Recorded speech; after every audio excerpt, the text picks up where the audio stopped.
Katanya jatuh cinta itu berjuta rasanya, nggak salah sih. Soalnya meski seringnya indah, kalau perasaan tersebut nggak diiringi dengan komitmen, kejujuran dan rasa saling percaya yang kuat, ini justru bisa menjadi sebuah hubungan yang toksik loh. Apalagi kalau disertai dengan ekspresi cinta yang terlalu berlebihan, terus jadi terobsesi hingga mengekang gerak-gerik orang yang dicintai. Hal ini bisa menandakan suatu kondisi yang disebut dengan obsessive love disorder. Apa tuh? Akan saya jelaskan lebih lanjut di video ini sampai selesai ya.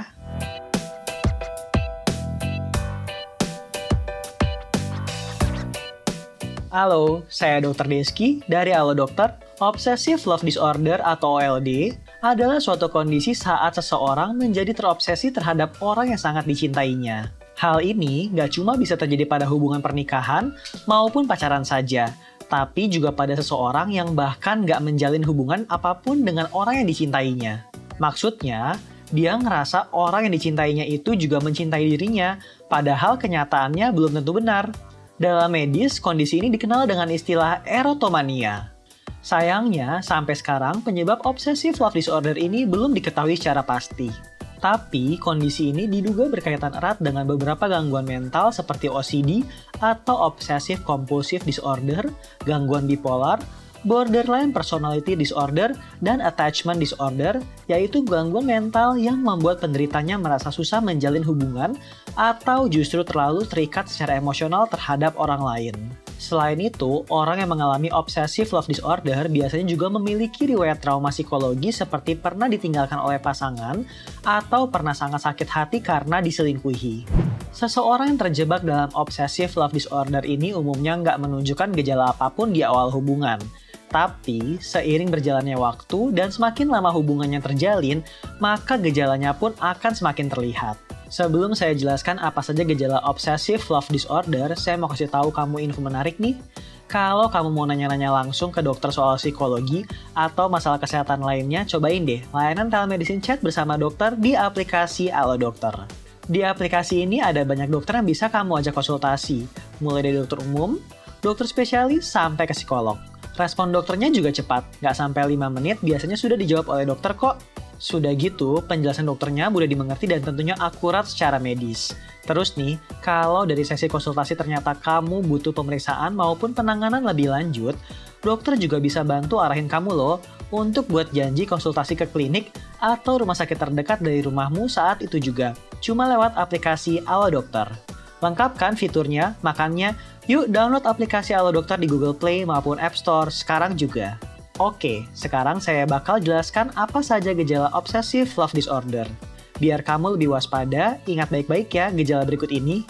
Gejala yang pertama, suka berpikir dan bertindak posesif banget. Misalnya, selalu ingin tahu dan memantau kegiatan pasangan. Kayak nggak percayaan gitu deh sama si dia. Maunya teleponan atau video callan terus-menerus, biar dia tahu pasangannya lagi apa, bohong atau enggak. Bahkan, kemungkinan besar orang dengan obsessive love disorder juga mengendalikan semua akun sosial media pasangannya, biar bisa memantau juga kalau pasangannya ini chat sama siapa aja sih. Kepo banget deh pokoknya. Namanya juga perilaku obsesif ya, jadi semua tentang urusan percintaannya ini akan terus bergaung di dalam pikiran, bayangan, dan hasrat secara berlebihan. Yang kedua, maunya ngehabisin waktu berduaan terus sama pasangan. Orang dengan obsessive love disorder ini biasanya nggak tahu waktu. Maunya berduaan terus-menerus sama pasangan, kalau bisa bahkan sampai seharian alias 24 jam full. Walau belum menikah pun atau nggak tinggal serumah, dia bakal nyari beragam cara biar bisa berduaan sama kekasih dambaannya. Nggak peduli tuh pasangannya butuh me time atau nggak sama keluarga atau teman-temannya. Pokoknya dia maunya berduaan terus. Gejala yang ketiga, overprotective dan cemburu yang sangat berlebihan. Sebagai makhluk sosial, wajar dong kalau setiap dari kita tentunya termasuk pasangan kita punya circle-nya masing-masing. Entah itu di tempat kerja atau di lingkungan rumah. Jadi, kalau si dia memang punya banyak teman, bahkan beberapa ada yang lawan jenis, seharusnya sih kita nggak ngelarangnya ya. Selama itu masih dalam batasan dan mereka nggak bawa dampak negatif ke pasangan.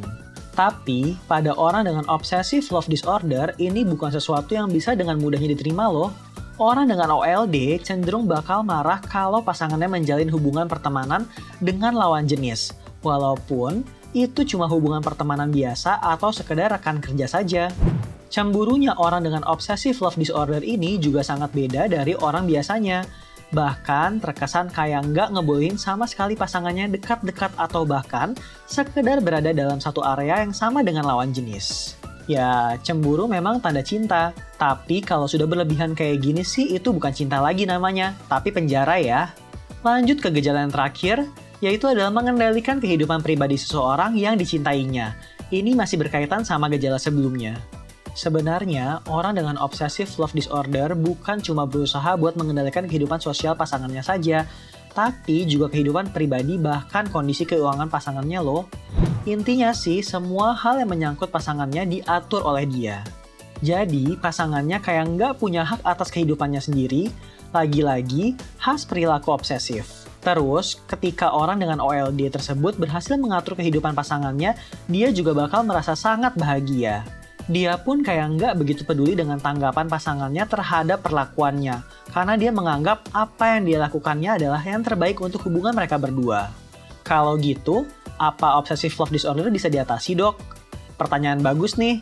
Well, sebenarnya sih bisa, tapi harus disesuaikan dengan penyebabnya loh ya. Jadi, sebelum ditangani, penderita obsessive love disorder perlu menjalani serangkaian pemeriksaan dahulu bersama dokter. Setelah penyebabnya diketahui, baru deh dokter akan memberikan penanganan yang tepat. Kalau memang OLD disebabkan oleh borderline personality disorder, obsessive compulsive disorder, erotomania, atau gangguan bipolar, penanganannya bisa dilakukan dengan pemberian obat-obatan seperti antidepresan, antipsikotik, atau obat untuk menjaga mood tetap stabil. Tapi di kasus tertentu, OLD bisa juga ditangani dengan psikoterapi seperti terapi perilaku kognitif. Sementara pada penderita yang sudah menikah, konseling pernikahan bisa juga dijalani sebagai upaya untuk mengontrol gejala obsessive love disorder ini. Intinya sih beda penyebab, beda juga cara mengatasinya. Nah, itulah semua informasi yang perlu kamu ketahui soal obsessive love disorder. Secara alami, rasa cinta memang dapat memicu obsesi. Tapi kalau obsesinya hingga mengambil alih dan mengatur segala aspek kehidupan orang yang kita cintai, itu sudah nggak wajar lagi ya. Cobalah pelajari seperti apa sih hubungan yang sehat dan terapkanlah dalam hubunganmu dengan pasangan. Hubungan yang sehat itu bisa ditandai dengan saling percaya, saling terbuka, dan saling menghargai. Selain itu, hubungan yang sehat juga selalu memberi dukungan ke arah yang positif, bukan malah mengekang dan membatasi ruang gerak orang yang dicintainya. Oke deh, video kali ini sampai di sini dulu ya. Semoga penjelasan saya barusan bermanfaat untuk kamu. Kalau kamu gimana? Ada pengalaman menghadapi obsessive love disorder nggak? Kalau ada, coba share di kolom komentar ya.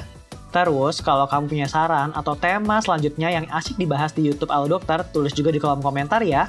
Terima kasih sudah menonton. Jangan lupa untuk like, comment, share, dan subscribe. Hidup sehat bersama Alo Dokter.